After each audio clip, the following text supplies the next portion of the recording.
This is a familiar scene in the countryside today as more and more farms are coming on the market, and it's a classic story for a photographic assignment.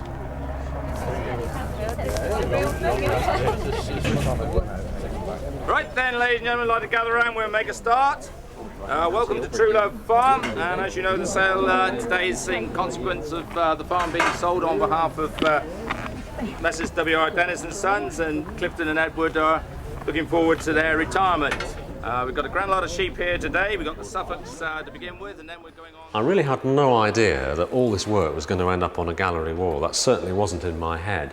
This was really just a part of an archive that I've been working on for years about the background to country life. And the story of a family farm giving up seemed to me a very good story of our times. You know, this is happening all over the country. The Dennises had been at Truelove Farm for 5 generations. This is quite a significant picture of the Truelove Farm series. It's the only what I would call true portrait where everybody's looking at me. This is Mrs. Dennis, Betty, 90 years old. You wouldn't think it looking at her, but terrific picture of her. And her son Edward, who's 54, and Clifton, who's 62.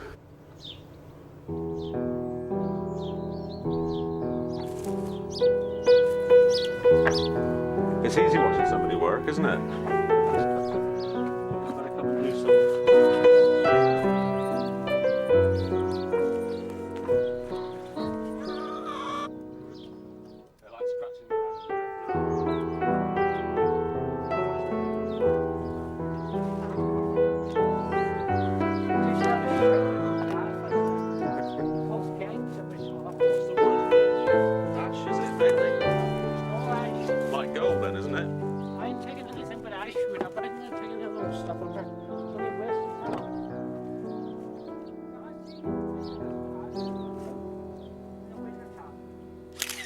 And Clifton really was what we call the boss on the farm. He seems to have taken over his father's role. His father died in 1994. Oh, one of them's got a worm. Fight over that.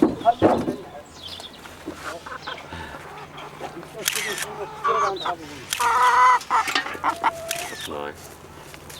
You have to leave them up there or something. Some different ways. Can't do what you've like before. It's a picture I want to try and get, but I keep missing it. Is when they either they go in for their meals or whatever, or doing something. They go through that back gate with an amazing backdrop with the back of the farmhouse and the clay pits beyond. Extraordinary landscape, really.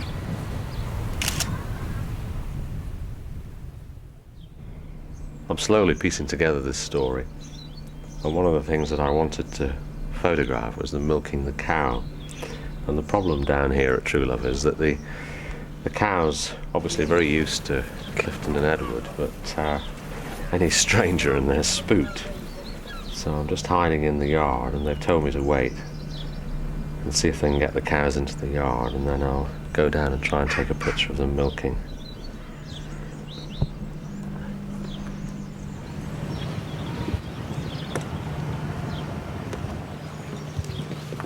Come on, come on.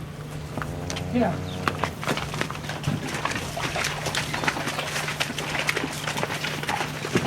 Don't Tom had heaps of work to do in there, heaps of work. Heaps and heaps of work to do. Never mark this, you know. It took quite a lot of persuading for Clifton and Edward to let me actually photograph them milking the cows. In fact, what they did was bring them into this, quite sensible really, bring them into a cattle crush. Now we lost our numbers all together. So we get up and look at these legs.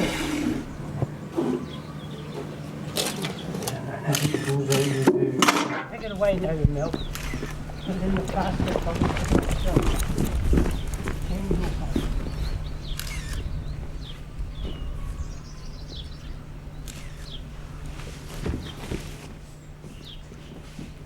I've tried to divide these pictures up. So we've got the start, which is just ordinary everyday farm life and the things going on. Sorting eggs in the dairy, driving sheep, milking the cows.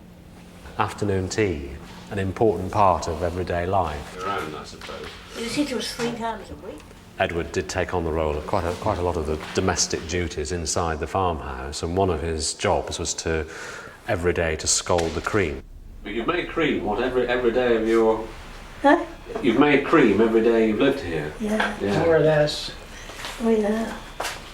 I mean, I was taken ill when he was 2 years old and we had to stop it. I worked so hard, I was...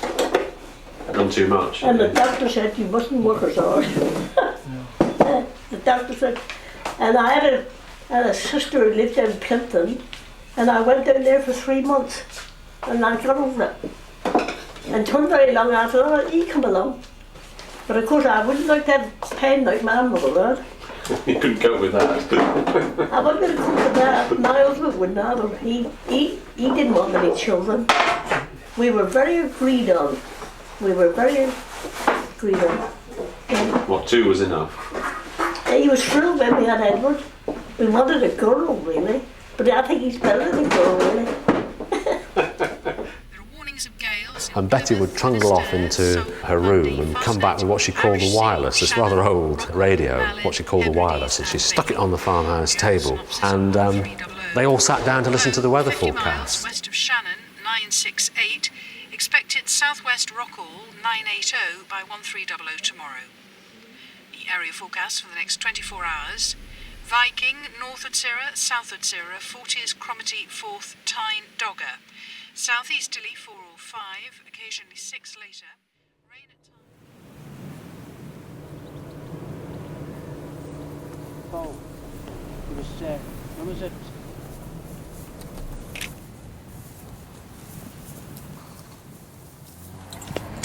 So tell me again about this calf. Well, Tell me the story. the 1st of January, they all had to have what they call double tags, yellow tags. All the cattle in the country.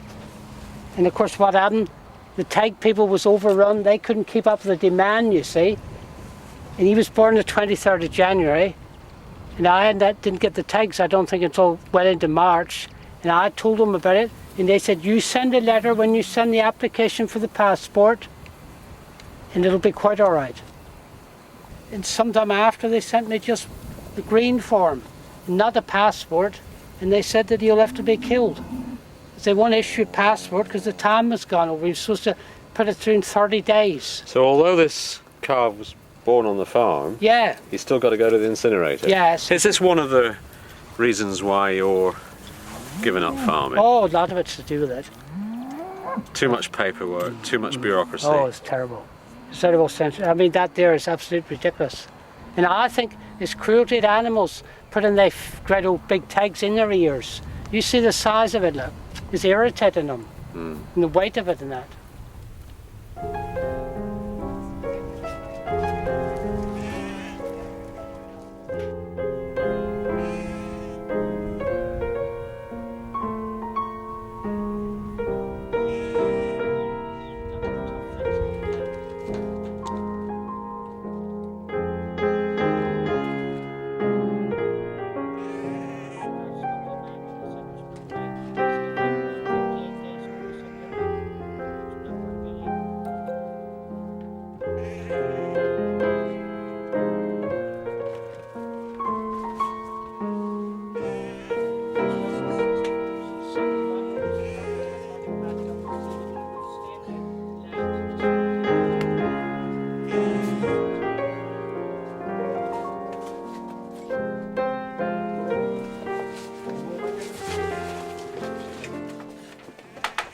Is that one going to market? No, that one's going to be let out. Look at that one. That one's no, it's got bad udder. Have you got good market? Yeah. We're preparing for the farm sale on Saturday now. We took the sheep out, sorted them out their breeds. Well, we've been checking their teeth, which shows their age. There's 2 teeth, 4 teeth, 6 tooth, full mouth, and then whether they've lost a side tooth. And also check their udders to make sure that they're okay to go on for another year. And have you met the man yet? The new owner? Hasn't showed his face. Do you think he'll come on Saturday? I don't know. He said it's possible we may never see. A good year to be coming out of it all then, Chapman. You haven't gone into colour yet then? Oh, well I have. I do take colour, you know. It's not all black and white. I didn't. But I thought black and white's all out of date now. no. Still fun. I prefer black and white.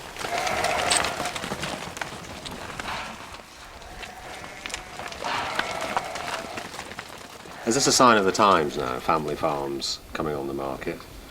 We've always had family farms coming on the market for various reasons. I don't think this is really anything to do with the downturn in the beef crisis. Its age has caught up with them, really. There's no family to come on.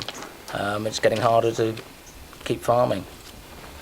And do you think that Truelove's new owner will farm it? That, I understand, is the intention. I very much hope it continues as the way it's been farmed. It's a lovely property. Are you going to miss farming?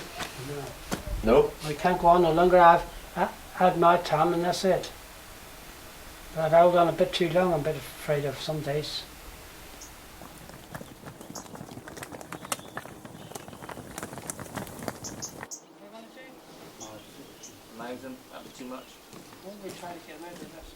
Betty said to me that her husband was a marvellous man and he ran the farm like clockwork. I think that the brothers had carried on that tradition, and the cattle were in fantastic condition. I mean, they really were superb. And yet, you were looking at these animals, and all the time this story from Clifton was coming through about the BSE crisis, and it was almost as if, you know, that he was so agitated about something that had happened that was just nothing to do with him looking after the stock. This was something that was totally out of his control.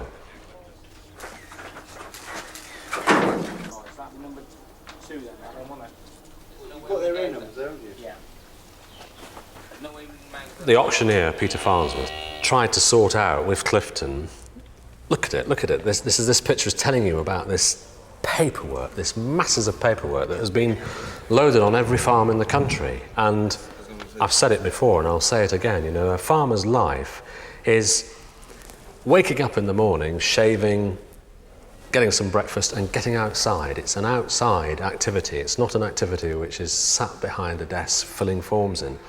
But this is the way farming has gone. So you can read the strain in Clifton's face. He was on the point of tears.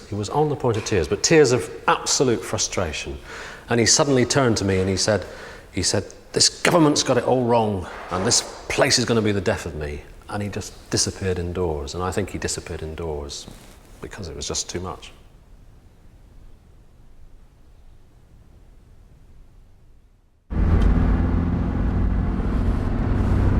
Saturday, the 25th of July, and it's dawned the most perfect day, and the day of the sale at Truelove. And actually, I'm very, very pleased for them because a day like today, everything's going to look at its best, the sheep will look at their best, and a nice day will draw the crowds. If it had been pouring with rain, they may have had a problem, but I would imagine there'll be plenty of people there today.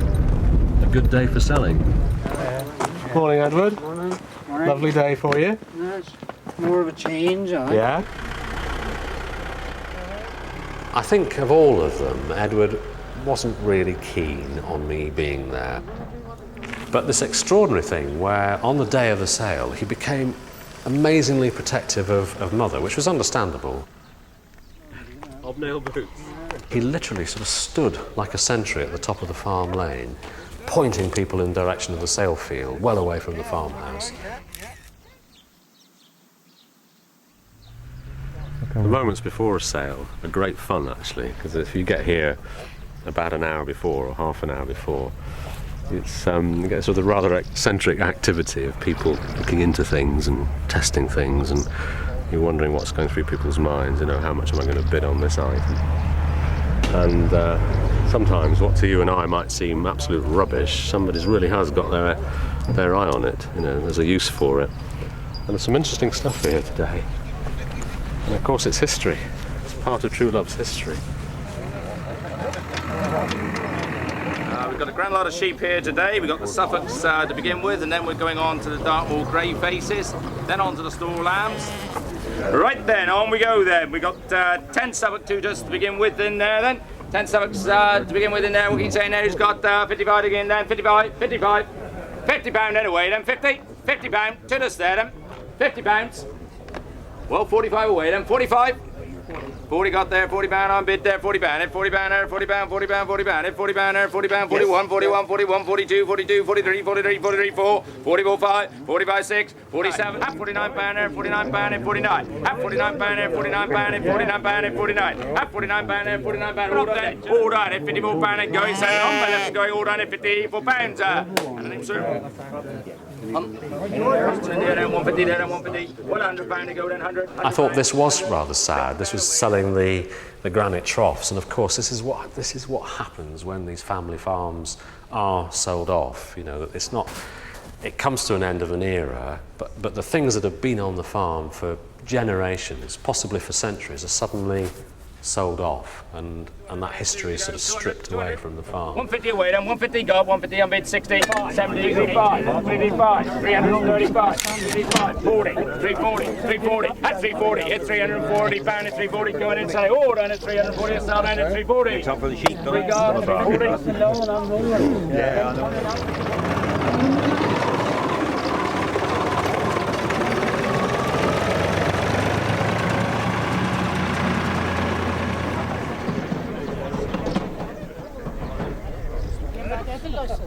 $1,600, $1,650, $1,650, $1,700, $1,750, $1,800, $1,800, $1,850, $1,850, $1,900, $1,950, $1,950, $1,950, $2,000, right there, at 2008, at 2008, 50 again then, at 2,800 on the right and going in, and gentleman's bid, all done at 2,800, Langabir, 28.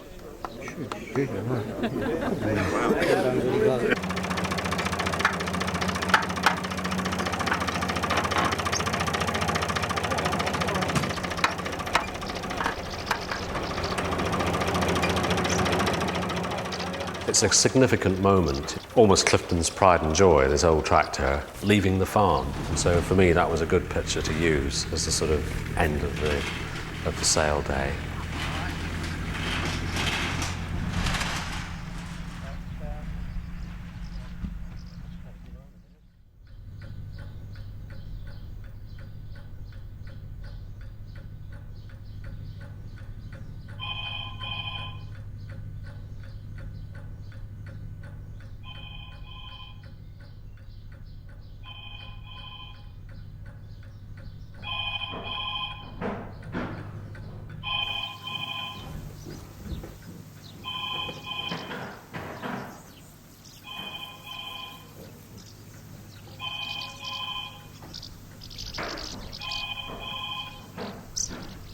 But then when you come in the lane, you'll see, but it's the second gate in the lane on the right.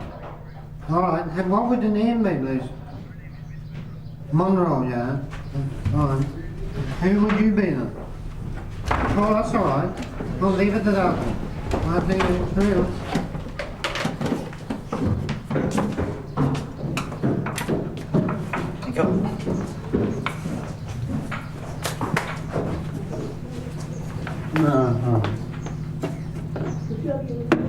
People tell me that I will make a lot of money. I should be very interested here.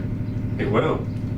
It will make a lot of money. What Tom said they do, whoever buys it will sort of copy it off and make a new one. Right. That's what he reckon they do. Yeah. Oh, it's this one. Been there hundreds of years, these screws been coming out. They're coming out.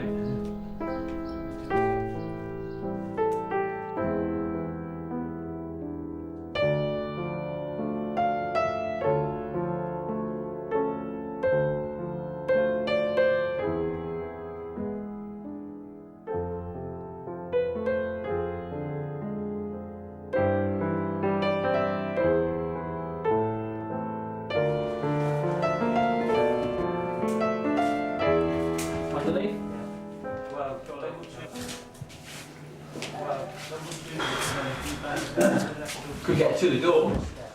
You often see this, it's quite interesting, something that's been there a long time where, you know, that dresser hasn't been moved for decades. And as fashions have changed, you know, the liner has come down in the kitchen, the liner's been cut round the dresser, and the tiling has come up to the dresser. So behind the dresser are much earlier decorations, you know, sort of thing that the National Trust would go mad about.